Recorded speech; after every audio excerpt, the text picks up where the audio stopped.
Good morning girls. Hindi की online तासिका में आप सभी का स्वागत। बच्चों, आज हम एक नया पाठ पढ़ने जा रहे हैं। पाठ क्रमांक 7। पाठ का नाम है जहाँ चाह वहाँ राह। यह एक कहानी है।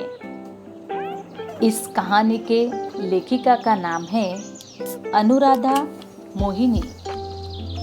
इनका जन्म है 21 सितंबर 1961, नागपुर, महाराष्ट्र।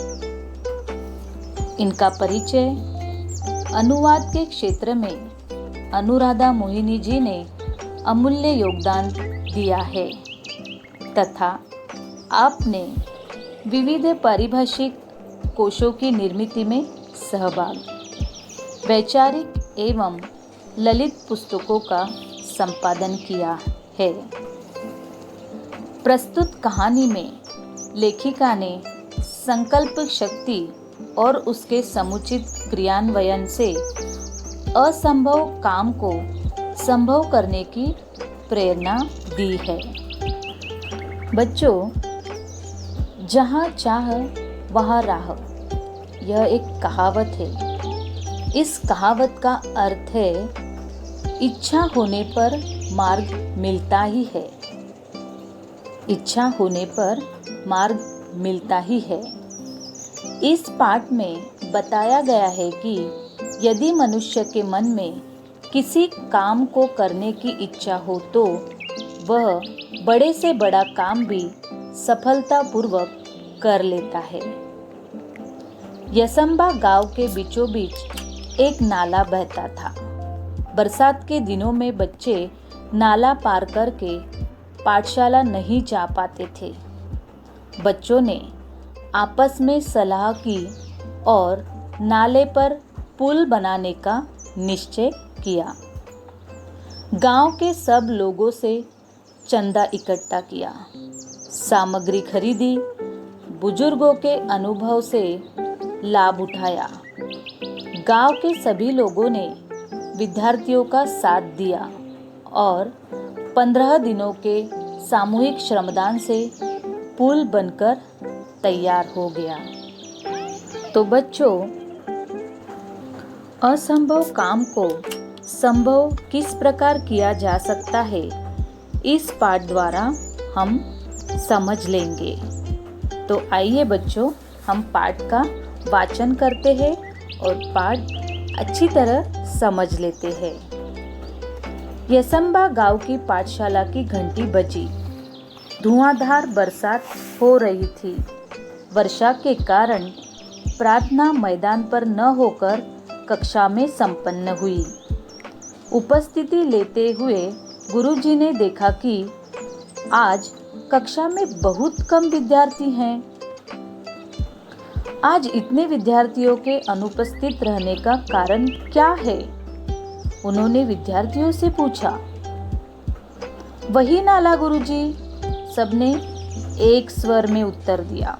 देखो, बहुत बारिश होने के कारण, धुआंधार बरसात होने के कारण प्रार्थना क्या हुई? प्रार्थना मैदान पर न होते हुए कक्षा में ही संपन्न हुई। उपस्थिति लेते हुए गुरुजी ने देखा कि कक्षा में बहुत ही कम विद्यार्थी आए हैं।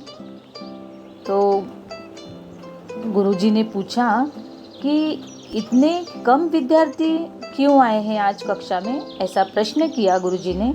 तो विद्यार्थियों ने प्रश्न का उत्तर दिया कि वही नाला गुरुजी। एक स्वर में सबने उत्तर दिया। यसंबा गांव के ठीक बीच से एक नाला बहता था।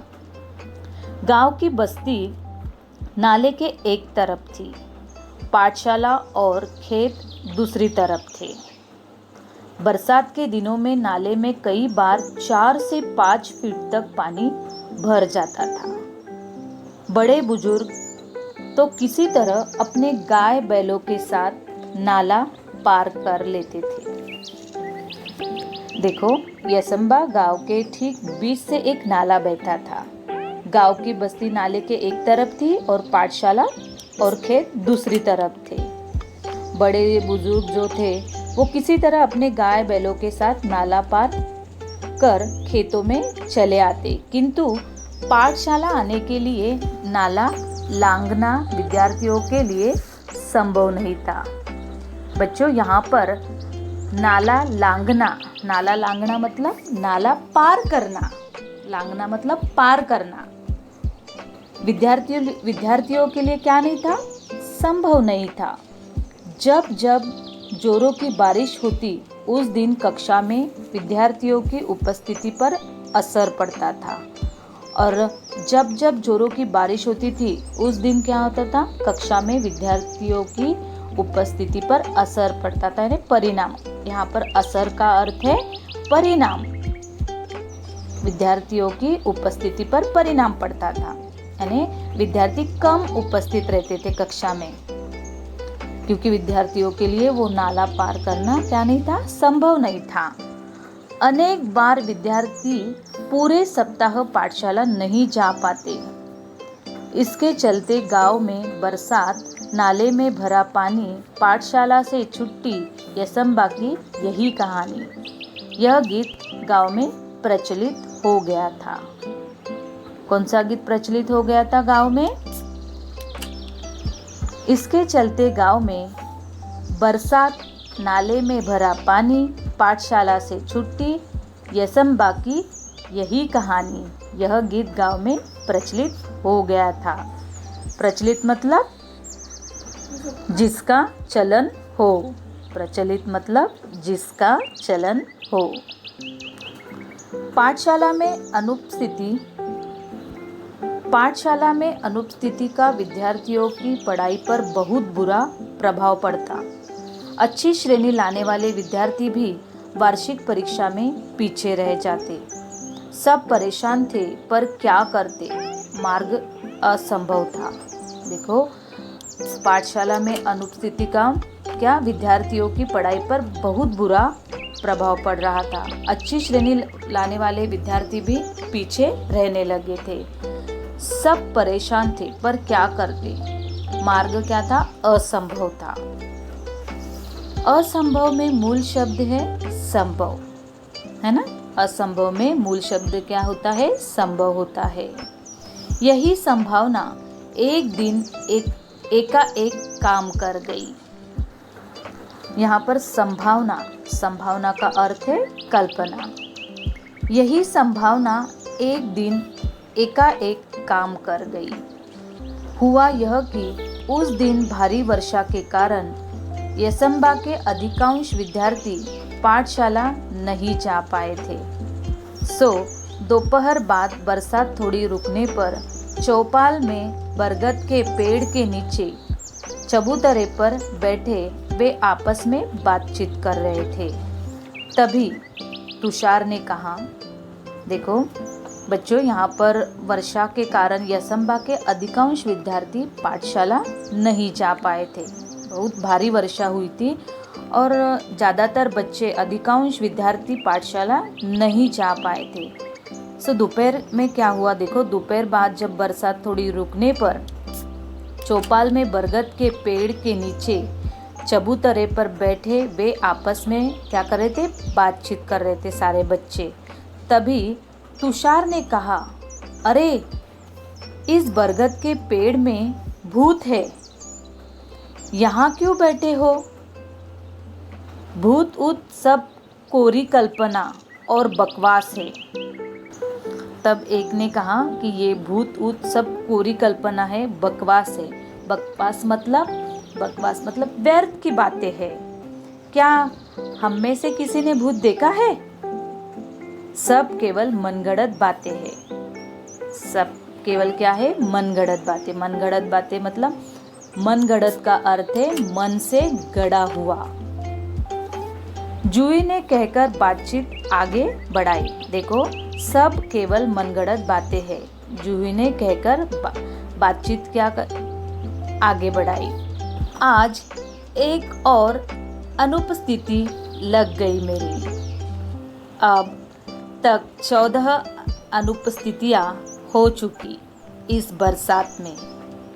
उज्ज्वला ने परेशानी भरे स्वर में कहा। मेरी तो कुल उपस्थिति ही शायद 14 होगी, शुभम ने कहा। तो सब हंस पड़े। लेकिन क्या हम हर बरसात में ऐसे ही चर्चा करते रहेंगे और अपनी पढ़ाई का नुकसान होने देंगे? क्या हम ऐसे ही हाथ पर हाथ धरे बैठे रहेंगे? आशीष ने गंभीर स्वर में पूछा। सारे बच्चे मिलकर वहाँ चबूतरे पर बैठकर बातें कर रहे थे, चर्चा कर रहे थे।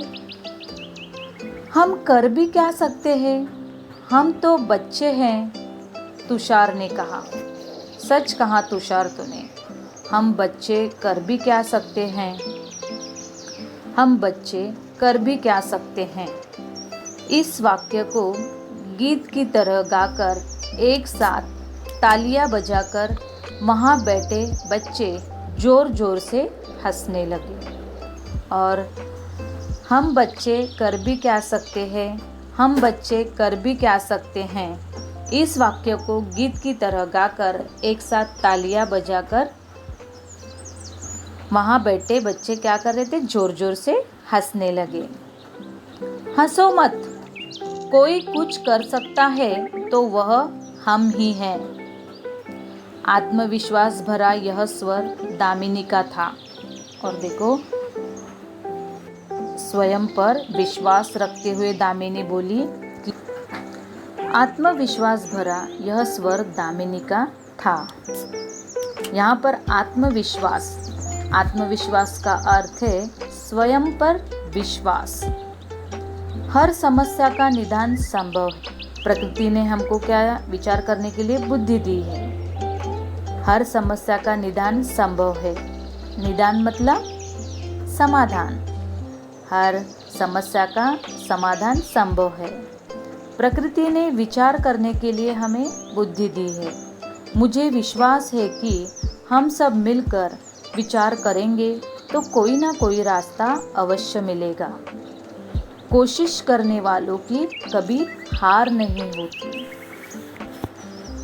दामिनी सभी बच्चों को समझा रही थी कि कोशिश करने वालों की कभी हार नहीं होती। सबको क्या करनी है, कोशिश करनी है, प्रयास करना है। अगर हम प्रयास करेंगे, प्रयत्न करेंगे, कोशिश करेंगे तो सफलता हमको ज़रूर मिलेगी। बच्चों, यहाँ तक आपको यह पाठ समझ गया होगा, ऐसी मैं आशा करती हूँ। इसके आगे का जो पाठ है वह हम आगे की तासिका में, अगली तासिका में पढ़ेंगे। धन्यवाद।